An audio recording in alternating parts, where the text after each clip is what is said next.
Good morning, everyone. We are ready to get started. Thank you for being here. My name is Claire Schaefer-Olekchak. I'm the Executive Director of Sustain Dane. Come on in, grab a seat. Today's program, we're going to be talking about tourism, trends, tips, and sustainability. From a show of hands, who enjoys traveling? Exactly. Visiting a new place is awesome. You can learn about the nature and the culture and the connection there. I also love to travel, so I'm really excited about this program. I also really acknowledge that traveling can have an impact on greenhouse gases. Overall, the travel industry produces a lot of greenhouse gases. So today, we're going to talk about all those aspects. We're going to talk about the social, the economic pieces of travel, and how, what I hope is that when we leave this program, we're going to have learned and connected with each other to feel better about our choices when we are traveling. I also hope that we think about both our personal side of travel and then also in our businesses and our organizations. Like maybe there are some practices or policies that would make sense to bring forward into travel when we do that for our work as well. I have a couple stories, just wanted to talk about traveling, and we're going to have some chance later for you guys to talk with each other about some of the stories that you might have found. Several years ago, my husband's coworker took a train trip in the U.S., went from Wisconsin to Montana. And at the time when we heard about this, we're like, what a cool dream, and our children are this little, and this would be complete chaos and not for us. But we filed it away, and we said, maybe. Fast forward last summer, we did it. And it was so fun and so exciting to be able to travel in a way that felt sustainable and have kind of part of our trip, part of the experience of our trip also involve the transportation piece. So you guys, we're going to have a chance to share other stories like that maybe you guys have experienced too, and plant little seeds about different ways you can think about future trips.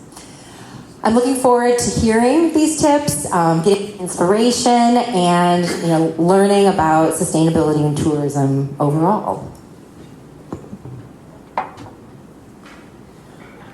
I also want to give you the overview of what Sustain Dane is working on right now and find maybe some other ways that you guys want to engage with our programs. We've been around for 20 years. We are working across Dane County, organizations, individuals, municipalities, finding ways that we can learn, connect, and take action for sustainability. We have programs like this, which are focused on education. This is a quarterly series. We also have programs in municipalities across Dane County. We have issue areas such as recycling that you can learn more about, many different education programs. Another area we work on is housing and energy efficiency. So working in multifamily housing, we are doing assessments, identifying ways to reduce the energy burden for the residents and also take down greenhouse gases. So if you live in a multifamily building or own one, that could be another program that we'd love to engage with you on. Another area we're doing work is on food scraps. Our food scrap sites at farmers markets are up and running. As a household, if you are not composting at home, you are welcome to drop off those food scraps. We have collected over 30,000 pounds each year. We are hoping to surpass that this year. So feel free to bring your food scraps to us. And then the last area that we're focusing on is young people. The future leaders, the next generation. We have a program this summer called Power Leaders, which is for high school students on the north side. They're getting a chance to learn about different green economy jobs, visit businesses, and also engage in different activities such as natural resource conservation. So those are some of the areas that we've been working in, and we'd love for you to participate in all of those. With that, I'm going to hand it over to Sam, and we'll get the program started. Awesome, thanks, Claire. A couple more announcements before we get into the program today. At every Sustainable Breakfast Series, we like to welcome our new members that have joined us since our last Sustainable Breakfast Series meeting. So that includes Nolan Personal Injury Law, Catalent, and Attic Angel Community, as well as a couple individual members. Additionally, we've had a lot of member renewals since we last met in April. So you can see their names here on the screen. We're really excited to have them in our community for another year, and we're really inspired by their commitment to sustainability. Then we want to thank all of our supporting members and partners. So this is all our forest and tree level members. We just really appreciate their holistic sustainability, that they like to incorporate their business and support Sustain Dane. Then lastly, we have our leaf level members, and so there's a place for everyone here at Sustain Dane, any level. Feel free to reach out to a team member, email us, encourage you to look at our website and our membership page to learn more and reach out if you have any questions. Okay, so Claire mentioned a couple programs. I just want to put a couple on the screen here so you're aware of them happening. So we have that free food scrap drop-off site that's happening at the East Side and South Madison Farmers Markets on Tuesdays, and then the West Side Community Market on Saturday mornings. Our goal this year, you can see we have a bison head on the screen, is to collect over 40,000 pounds, which is about a small herd of bison, so 20 bison is what we're going for. I think this number's from last week, so I think we're actually over 15,000 pounds now. So over 7 bison, seven bison and a calf or two. So help us reach that goal for the end of the season so that we can reach that full herd of bison. Next, later today, we have a busy Sustain Dane Tuesday for you. If you still haven't got enough of your community filling your cup, you can come join us again at the Sips for Sustain Dane at Old Brook Beer Garden. With the social from 4 to 7, but new this year, we're also adding a volunteer aspect to it. So we have some supplies for you to grab some stuff and collect some garbage and litter around the Old Brook Beer Garden Park area. So we'll be there starting at 3, so that the first hour from 3 to 4 is volunteering, and then feel free to stick around, grab a drink, hang out with our fellow community, and a portion of the proceeds, the whole rest of the evening through 10 p.m. will go towards Sustain Dane. Lastly, we have our Sustain Dane Summit this fall. So our biggest gathering of the year at the Monona Terrace is on Friday, November 7th. Registration is now open, so secure your tickets. We've also announced our keynote speaker and are accepting Live Forward Award nominations, and all that information is on our summit page on our website, and I'll include it in the follow-up email as well. We're really happy that you're all here today. It's so great to see all your smiling faces. We like to say that change happens when inspired people take action at Sustain Dane. So we hope that you are inspired today, take something with you, teach a coworker, share some information you learn to keep the ripple effect going. And with that, I'm going to pass it over to our first speaker this morning, which is Hannah from Destination Madison, to give a little piece on local tourism, and then we'll transition directly into our second speaker, Katie, for the day.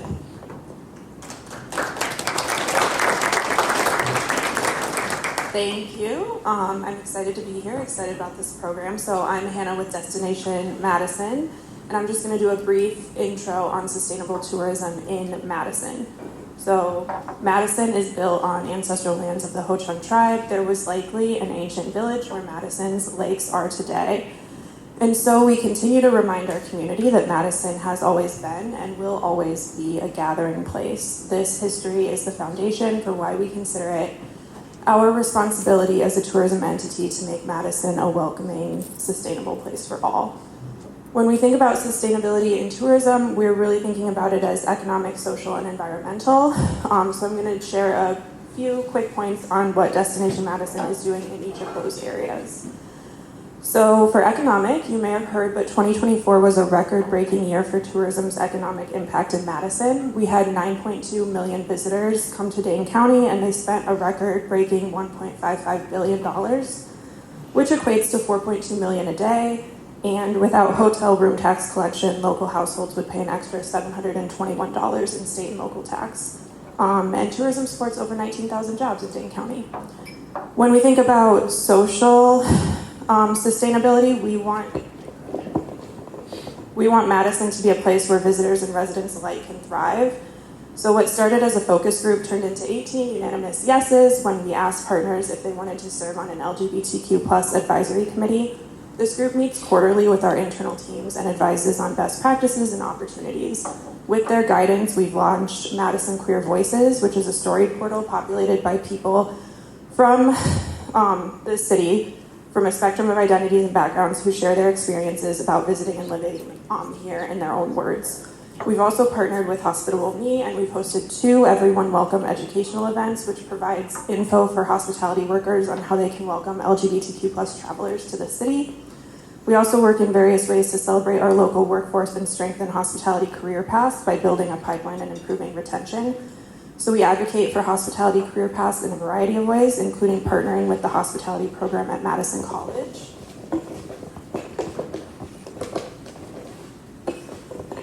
We fuel Madison's hospitality workforce by researching and creating tools that support employers and employees alike, career fairs, job boards, educational events, and advocacy initiatives. And we celebrate successes in the industry at our annual Destination Madison Awards, and we have a Sustainability Excellence category for that. For environmental sustainability, we know that Madison is a must-visit for many eco-travelers. Our data shows that outdoor rec is consistently the top travel must-do for visitors, and many travel writers who visit focus on outdoor and environmental content. So we've amped up our content and resources both on our website and on social media to support more environmentally sustainable travel. When people come here, we really want them to visit and experience Madison in a sustainable way.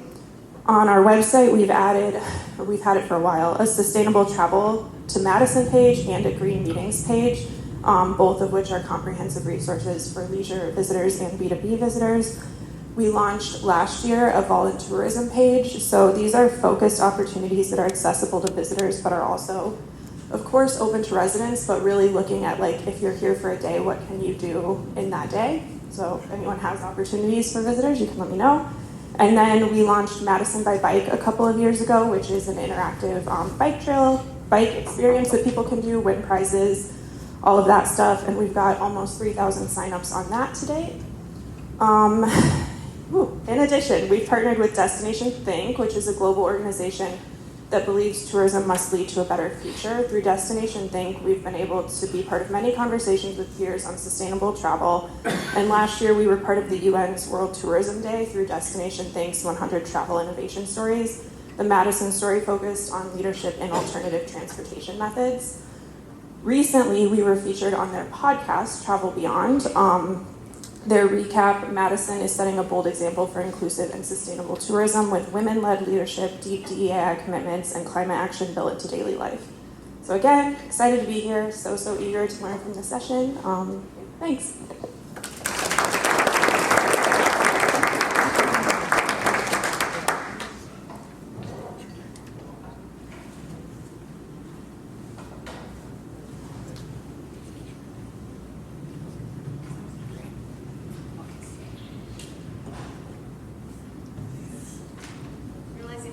Things than hands, so let's see how this goes here.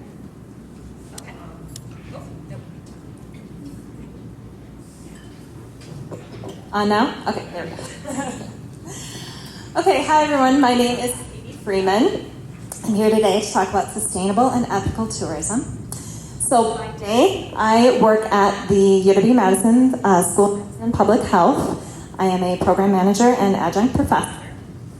And by night, I am a sustainability consultant. And though I can work for any kind of business, my specialty is really in tourism, and I do a lot of work with hotels, helping them meet their sustainability goals. Is there a trick to this, or it just goes in and out? Okay. Okay, so let's get started on our presentation here. So first of all, I wanted to note that the topic of sustainable tourism is a big and important one, and it's recognized by the United Nations as being a great tool for sustainable development. So they have put sustainable tourism in 3 of their sustainable development goals, and each year they have a theme for the year, and in 2017 it was actually the International Year of Sustainable Tourism for Development. So it's a pretty well-known topic in some of those circles with a lot of people working on this topic. All right, so here is a definition of tourism. This is from the United Nations World Tourism Organization, which you might not know exists. They are based in Madrid, Spain. So here's their definition.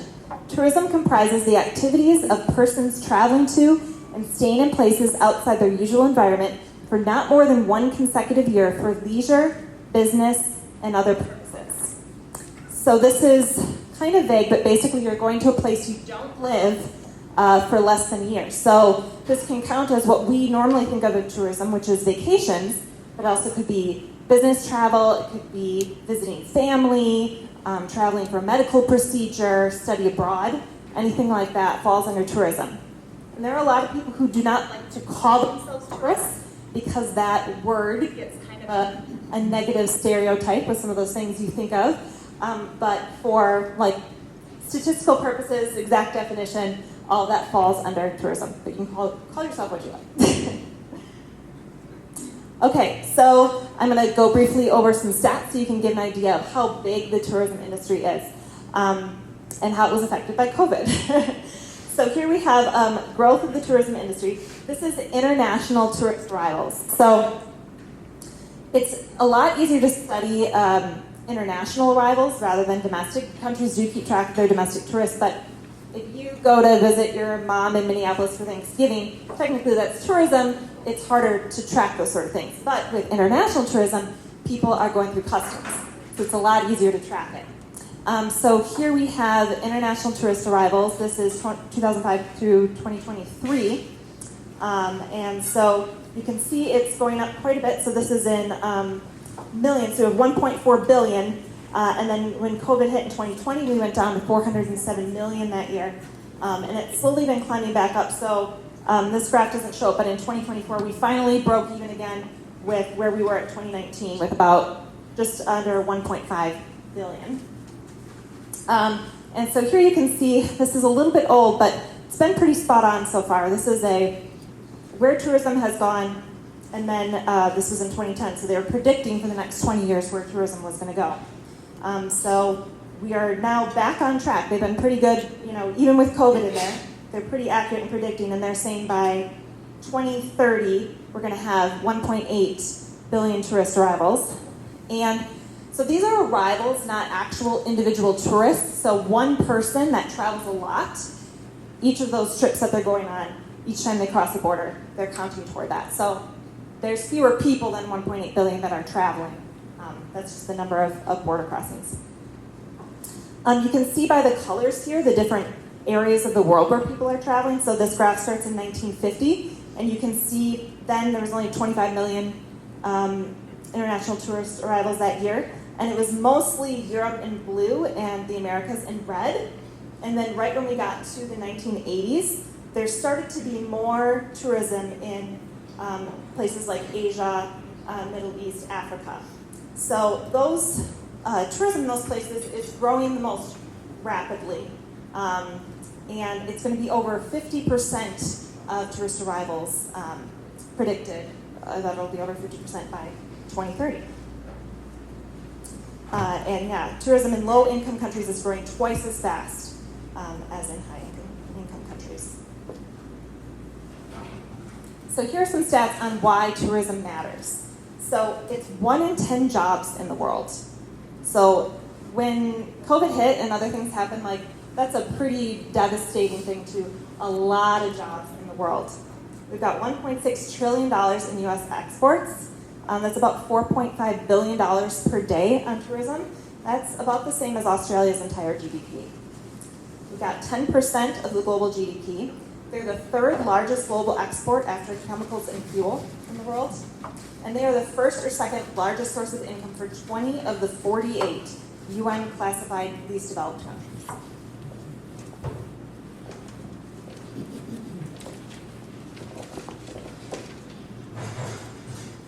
All right, so I'm going to start by talking about tourism challenges, and this is not in the least comprehensive. I only picked a few of them to talk about today.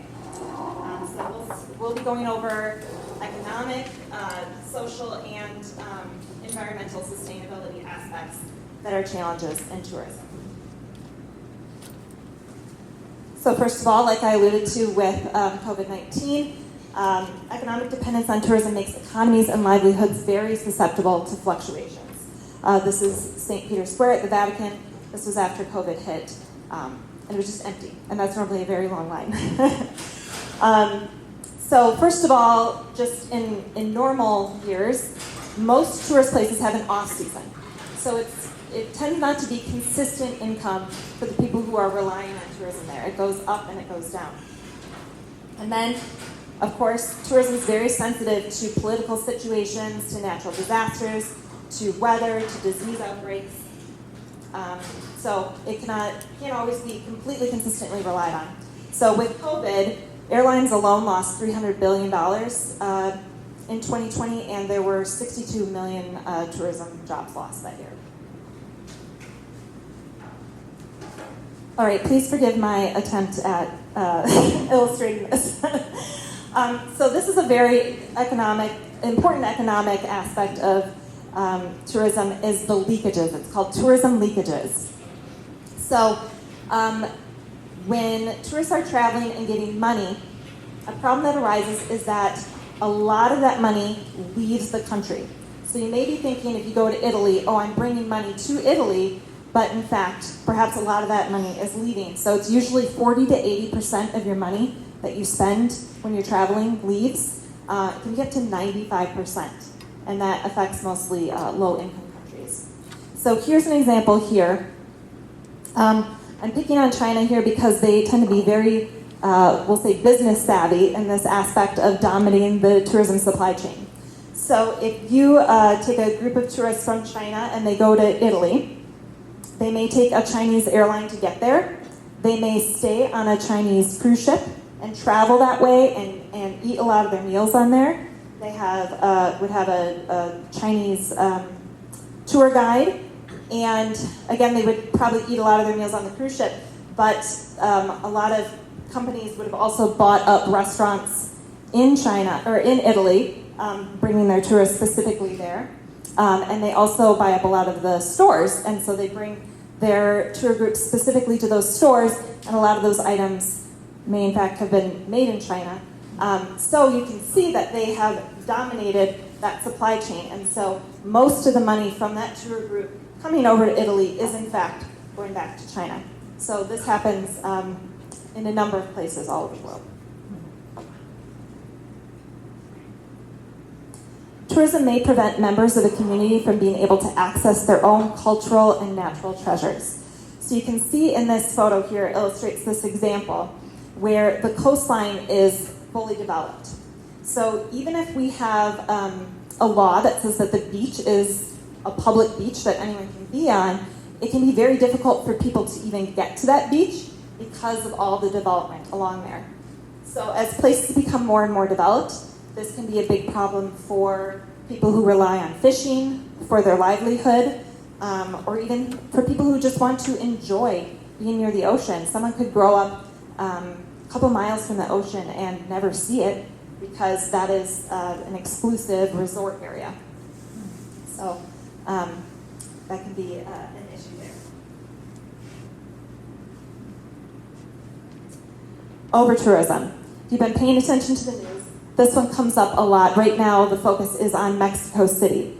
But this type of story comes up quite often.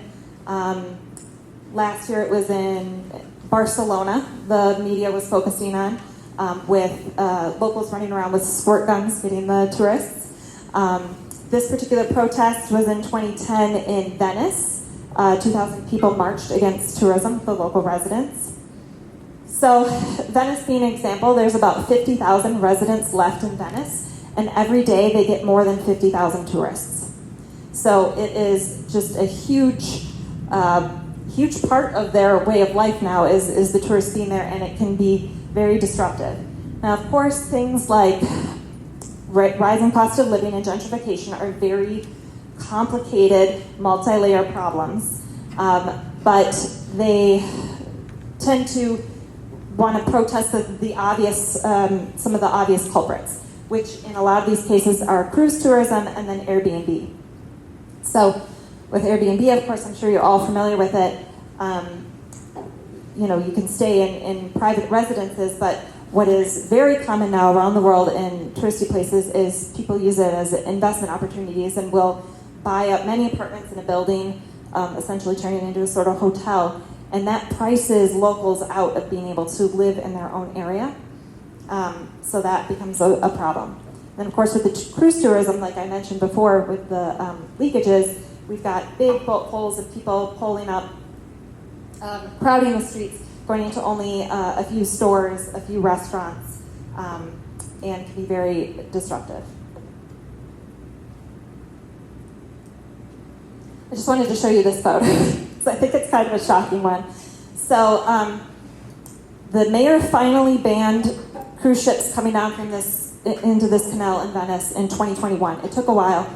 There's often a disconnect between government and locals when these protests are happening because it can bring in money to the government, but it impacts the locals quite a bit. So Venice had 600 ships going through this canal every year, and you can see how tight it is, and it causes air pollution, noise pollution. They run into things, structural damage, and just like, a difference in the cultural landscape.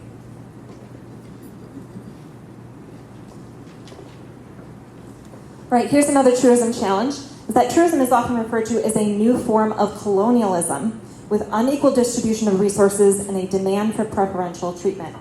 You may be familiar with this photo. It's a pretty famous one, and this isn't actually hotels and apartment building, but I think it's just such a perfect example of what I'm trying to illustrate, in that in tourist places, tourists are often given a higher amount of share of the natural resources. So you can see here, these people have individual pools on their balconies. They have a large pool here, lots of green space, recreational opportunities, and then just over the wall there are people living in a much lower income situation who definitely do not have the same access to water. So this can create a lot of tension and a lot of issues. Another example is in Cape Town. Maybe about 5 years ago there was a drought, and so the mayor made a rule that individual people had a limited amount of water each day, and they had to queue up for hours to get their allotment of water, but the hotels were still filling the pools for the tourists. So definitely an issue there. Okay, so of course tourism has environmental impacts. So negative environmental impacts such as pollution from transportation and destruction of natural resources. So the UNEP estimates 14% of the world's solid waste is produced by the tourism industry. So that litter, like anywhere there's tourism, there's going to be a lot of litter. It clogs waterways, it harms wildlife. And another thing that a lot of people don't think about is it serves as vessels for mosquitoes. So places that have a lot of tourism also have higher rates of malaria and other mosquito-borne illnesses. Of course, the big thing to talk about with the environmental impact of tourism is its carbon footprint. So the tourism industry accounts for about 8% of worldwide carbon emissions, and you can see about half of that is for transportation. So huge element of it. We also have goods, food and beverage, agriculture that supplies the industry, services, lodging, construction and mining, and other. So again, that transport, big part of it. Here it is broken down by emissions. So this is pounds of carbon dioxide emitted per passenger per mile. So when you're trying to decide, should I drive or should I take a plane? There is a lot to consider. Safety being one of them. Plane tends to be a safer situation. How far are you going, etc. But if you are just purely looking at per passenger per mile, the plane is going to be higher than the car. And it goes down from there. With train, and even tour bus is a really good option, or a ferry.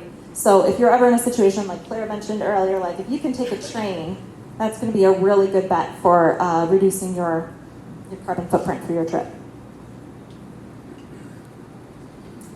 Okay, I could give an entire presentation about the cruise industry. I will just mention a few things. I'll try to stick here to environment, but there's a lot of things to talk about with the cruise industry. A lot of cruise, they're owned all over the place. Some are American-owned, some are other countries, but a lot of them will register their ships in the Bahamas. And this is because they have pretty lax laws. So it's just such a complicated legal landscape, cruise ships. You do not want to be a victim of a crime on a cruise ship because the jurisdiction gets so fuzzy.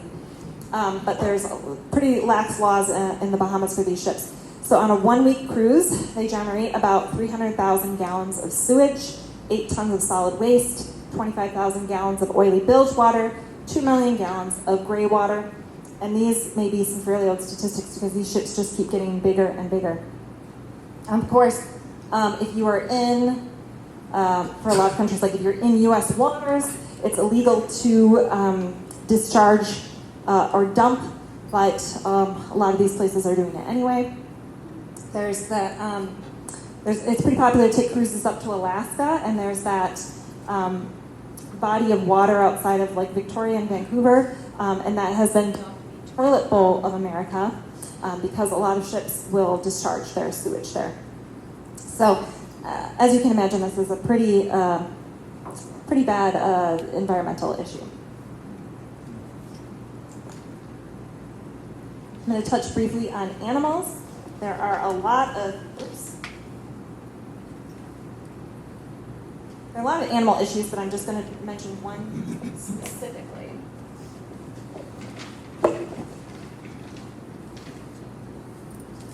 Okay, and that is elephant riding. And I'm not here to shame anyone. I've done this too. I didn't know better, and so now I know better. And I'm trying to give you the information too. So elephant riding is a very popular activity in Southeast Asia, especially Thailand. And often they have these baskets on their backs for the tourists to ride in. So 75% of these elephants have been captured from the wild, the other 25% having been born in captivity. Elephants are very intelligent animals. It takes a lot to break their will. They are tortured pretty intensely in order to break their will. It takes about 3 days to break the will of a female calf, and about 2 weeks for a male. Usually they're taken as babies because if they're an adult, it's probably too late already. But they'll often, if they do find one in the wild, they'll kill the mom and then take the baby and work on torturing that baby until it is compliant. And so then throughout the rest of its life as a tourist attraction, it needs to be under a constant threat to be compliant. So you'll see the mahouts that steer the elephants, if you will carry a bull hook, and that is a threat that they'll be beaten if they do not behave. Sometimes they freak out, have their moment, and it can be pretty dangerous for tourists as well. Because this has become much more common knowledge, there are a lot of places that are billing themselves as ethical elephant places, and you need to be just aware to be on the lookout for that. Just because someone self-reports being ethical does not mean it is. So a lot of people take off the basket, so their backs are not designed to hold this kind of weight. It's very, very bad for their backs.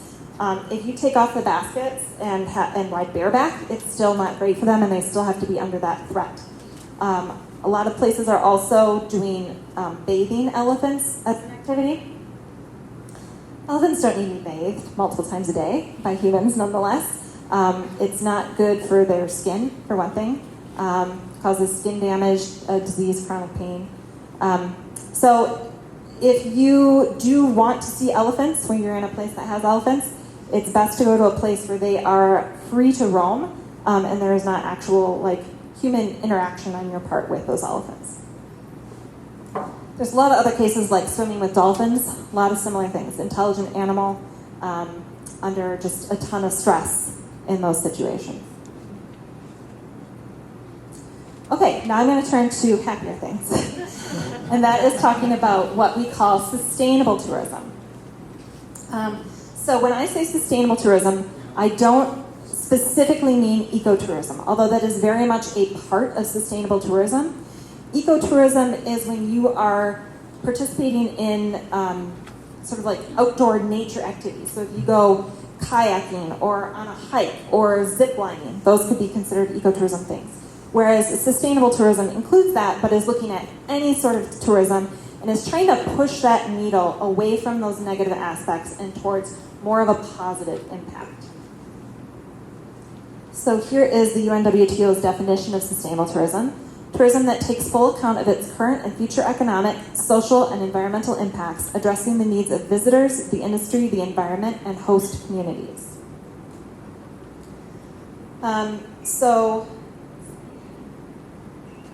So here are the 4 main benefits of sustainable tourism broken down. That it supports community livelihoods, conserves natural resources, protects cultural heritage, and increases peace and understanding. So the most important thing about sustainable tourism is that the community where it is taking place needs to have ownership and be stakeholders, be influential parties in that tourism. So it can't just be a foreign corporation coming in, mowing down a mangrove, sticking a resort, and bringing in foreign tourists, and then they offer zip lining and say, oh, we're an eco-tourist place. Like, it needs to be, the local community needs to have control of that situation. So first of all, the sports community livelihoods. So tourism is very labor intensive. It creates a wide variety of jobs, many of which require very little training or education. So in 2018, it was estimated that 319 million jobs around the world are in tourism. That's 1 in every 10 jobs, like I mentioned before. And it's 1 in 5 every new jobs. So this can be in travel agencies, airlines, bus companies, trains, hotels, resorts, tour guides, attractions, many different things. The majority of the workers are women, 60 to 70%, and they hold more management jobs than most other industries. And women who earn a salary are able to negotiate with their families to avoid and delay arranged marriages and just negotiate for education and just have a better life. The great thing about tourism is that it reaches remote places. So for a lot of places that are seeing a great exodus from the small villages and the rural places into the cities, tourism can come to them. And they already have the assets, the mountains, the waterfalls, the wildlife, the temples, the traditions to draw people out to them. It can be low capital. You could start as a guide, earn enough money to buy yourself a vehicle, maybe create a lodge and go up from there. And a lot of tourism dollars are spent on wages that further stimulate the local economy. They're spending on housing, food, clothing, etc. And then they can get improvements to their infrastructure. So if an airport is built or roads are improved, etc., so that tourists can come in, the locals are benefiting from that as well. Here's a quick example of a sustainable tourism enterprise. This one is in the Dominican Republic. So you may have heard of agritourism. Agritourism is something you can participate right here in Dane County. If you ever go to a corn maze or apple picking, that's agritourism. It's often farmers who need to supplement their income, so they turn to tourism.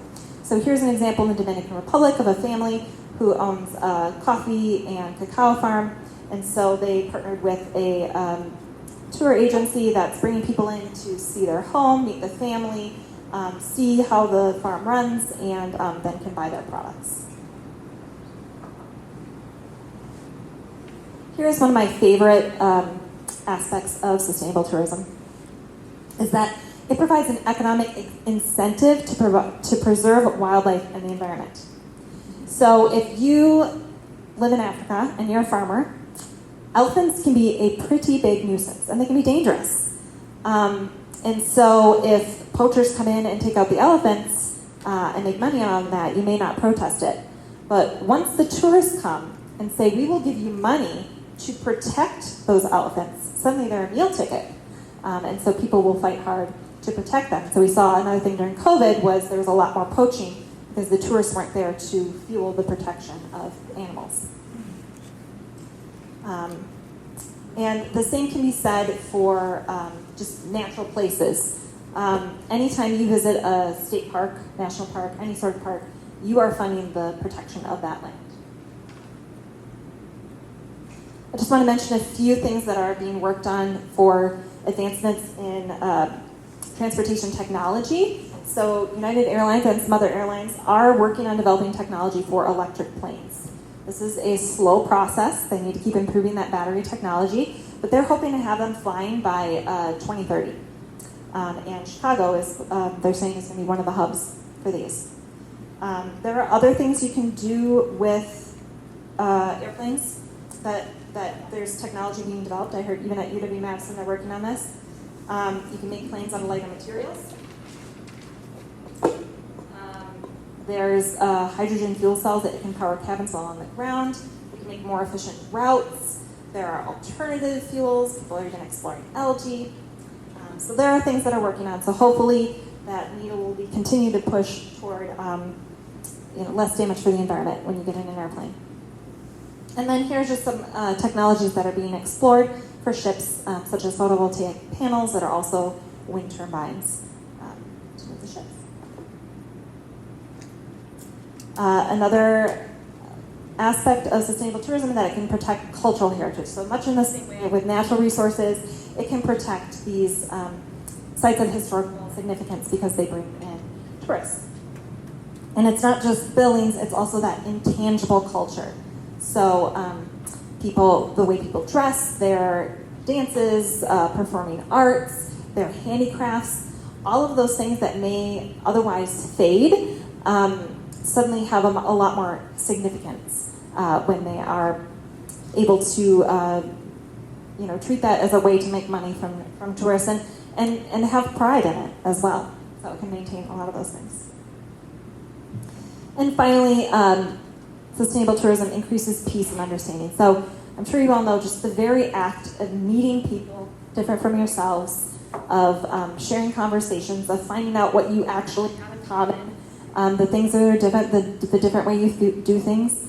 This builds a better world. To have those sort of connections, to have that better understanding, and it increases peace. And also places that depend on tourism for money have that greater incentive to try to maintain peace, because otherwise we'll keep away the tourists.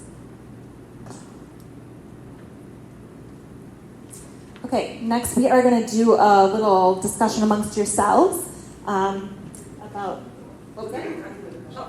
Yeah, thanks, Katie. So we want to give time for folks to be able to talk to one another.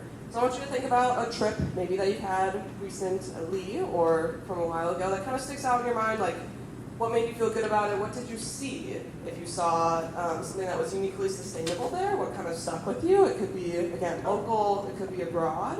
If you just want to take a couple minutes to talk with your neighbors and just what caught your eye, maybe something that inspired you to do something on your next trip, or if you saw something cool. I was abroad in the Netherlands, and they had like such more advanced recycling systems than we did, and I'm just like, wow, like how are they pushing the needle so much further than we?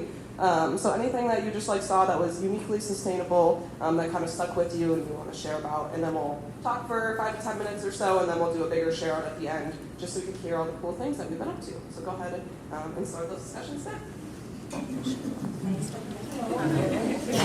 We are going to take a couple minutes to do a couple share outs. So if you or someone at your table has had a sustainable tourism experience recently that you want to share with the group, that would be great, so that we can all learn from it, maybe be inspired, and something that we can take on our next trip. So anybody brave enough this morning, had enough coffee in their system that they can do a share out? We recently took a trip, and one of the thoughts that came to me that I hadn't had before was when we talk about like the CO2 emissions per mile of travel, it makes a big difference how many miles you're traveling. So for example, you can plan a trip where you say, I'm going to go to this country and then this country and then this country, and I'm going to spend a day in each country or something, and you're just burning a lot of carbon moving around. Or you could say, I'm going to concentrate on this one area. I'm really going to get to know this one area. And the same thing on cruise ships and boats. So if you take a cruise ship and you say, I'm going to do a Mediterranean cruise, and we're just going to drive all over this Mediterranean, that's just a heck of a lot of miles. What we did on this recent trip was we took a family-owned cruise boat with 20 passengers, and we went around the islands of Croatia.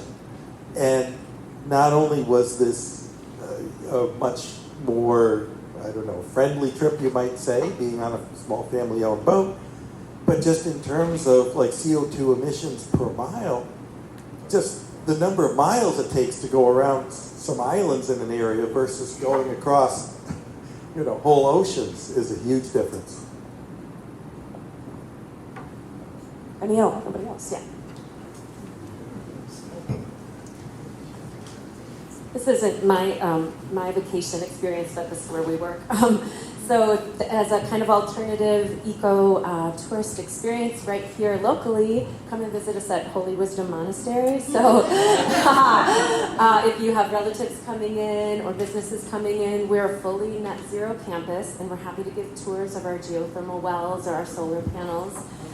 We have an incredible chef who's here today who has like reinvigorated the sisters' gardens, so we cook right out from the gardens, or he's made connections with local farmers like Vitruvian Farms, so all of this gorgeous dining room that's all windows and looks out on 180 acres of restored prairie. We have 2 beautiful meeting rooms, so if you're a nonprofit or organization, that's really our bread and butter. We're a nonprofit, so if you do want to support ecotourism, or we could kind of just say like make it a retreat. Retreating is like a 1,500-year-old practice, and I think it's exactly what we need right now in the world. It incorporates some time in nature, some time in silence, and some time with yourself. You can reserve one of our 18 guest rooms. They're very modest. Wooden furniture that's been there for probably 100 years, but they're under $100 a night. And you can chef's food, and you can walk on the land, and you can just leave your phone at home. You can give them my number, and I'll find you if there's an emergency. So, think about us for your own self, for your own well-being. The nonprofit and the vision of the place has always been to care of the earth. We've been there for 70 years, so we work directly with Bill Quackenbosch, and there are burial mounds on the land, and we're working with them on how to recognize that. So just a lot of lovely things happening. We'd love to see you. So think about us for your business needs, your personal needs, and your meeting needs. Awesome, thank you. For sake of time, we're just going to go through a couple tips and then maybe have one question at the end, just because we can stay around for Q&A. But I love that local piece, and I feel like it goes to show that like we are the locals here. What would we tell someone that's coming to visit Madison what to do? Would they ride the cycles along the trail? Would they go to the farmer's market and lower their food miles? And then think about how maybe you can do that in other places, whether it's other states or other countries. Bring those things that you love about Madison, because we are such a sustainable community. Bring those to other communities, ask the locals there what's going on. Everybody has their little tips and tricks to do sustainable travel. So we just have a couple slides to go through with tips. And then we'll have one final question for our speaker, and then we'll wrap up for the day. All right, thank you, everyone. Okay, so I'm just going to give you a few tips about when you are planning your trips. So when you're looking at lodging, if you can stay in small, locally run places, think about, I want you now when you travel, thinking about that tourism leakage. Like, where is my money going when I'm doing this? If you're staying at a big foreign-owned resort, a lot of that money is leaving the country. So if you can, look for those small, locally run places. There are plenty of eco-certifications that you can look for. Here's some examples down here. That'll be a good indication that they're trying their best with sustainability best practices. You can also look on their website at photos they have, at reviews, to see what they're doing to try to be better for the environment. A lot of places that stay, one was just mentioned, even have a social mission as well, and they can advertise that, so you can get that double whammy in there. And like I mentioned, Airbnb, a good tip, I'm not saying Airbnb is like totally evil, I use it myself, but a good tip is to try to find a place where the owner lives on site. Try to avoid those places that are clearly just big blocks of investor-owned apartments, and instead you're going to get a better, I think, a more fulfilling experience too if you're staying with that local person. Things to look for in transportation. Google Flights now has a tool, you may have noticed, that you can look to see where their carbon emissions falls for each flight.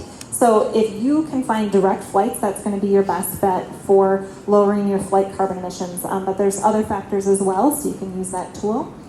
And when you can, walk, use bikes, public transportation to get around, or you could rent an electric car. And always use the train if it's available. It's an awesome option.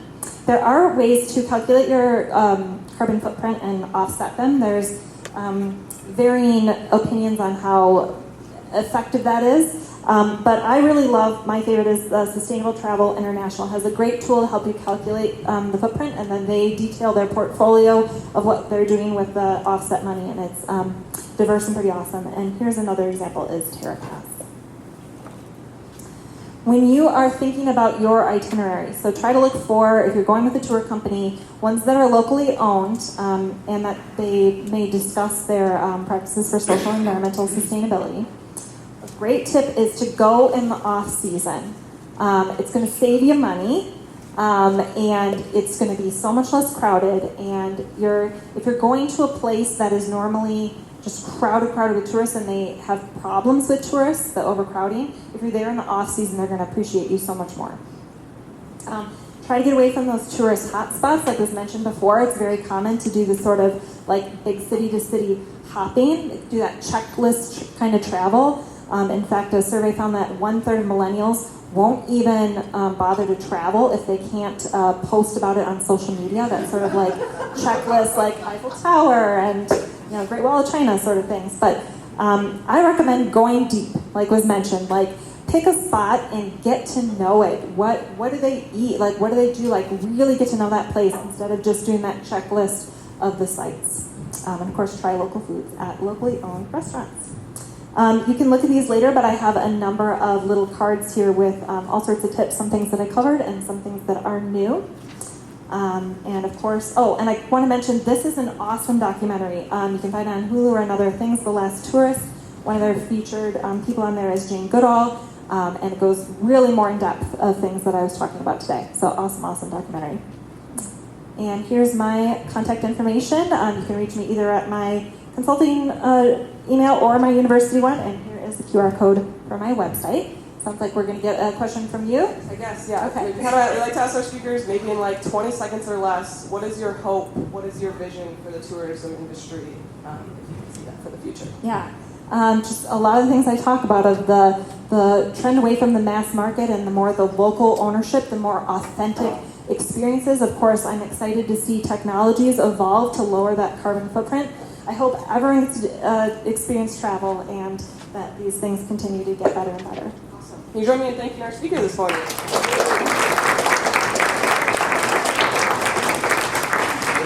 A couple closing announcements. I know we're at time, so people might need to head out. Our speaker can stick around for a little bit if you have any questions. Otherwise, we'll share the slides, resources, and the emails in the follow-up email and the recording as well, so you'll get that later this week. We will reuse your name tags, so go ahead and feel free to take those off, leave them at the table, or put them at the name tag table. You also have feedback forms on your table, so go ahead and feel free to give us some feedback on the program. We'll also send it out digitally in the follow-up email as well. Take some more coffee, hang out, eat some more food. We're excited to talk with you more. Join us for Sips for Sustain Day tonight. Just reach out if you have any questions. Thanks for coming.